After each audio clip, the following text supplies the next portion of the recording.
Hey guys, so welcome back. Today we have this new Lincoln Navigator which we will be doing on a complete front brake replacement. We are gonna first start with loosening the lug nuts on these front 22-inch rims, and then after that we're just gonna slowly remove them using our hands.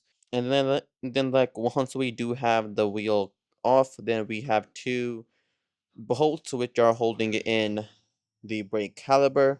And then what I was doing with the screwdriver was just retracting the pistons all the way through, because that way it's just easier for you when you're just reinstalling the brake pads. If you don't do that before, then you will need to use a brake clamp. So it's just up to you how you want to do it. We have the older brake pads out, and then we're gonna also be replacing the brake pad clips too. They always come in with the brakes, and then always please do use good quality brakes, because if you end up using just say AutoZone brakes, they will just mess your rotors, and then next time you will have to also replace the rotors as well. So it's just always good to just either use good brands like Brembo and stuff, or just use the OEM. Right over here, we were using AC Delco brakes, which is actually a great company, even though they don't really work with Ford, but they still do make really good brakes for other vehicles.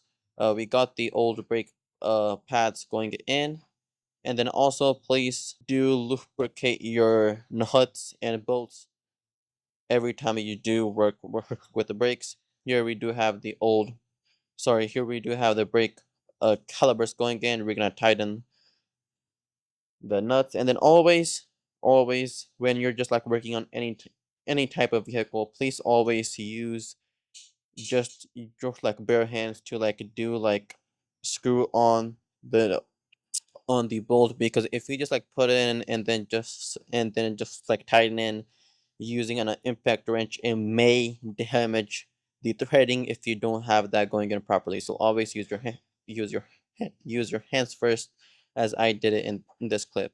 And then the hasse we're going to go. We're just gonna reinstall this 2020 rim. These rims are actually really heavy, so they're actually really hard to work with. Please do like and subscribe and share this video. And then if you guys do have any questions, feel free to comment below. Thank you.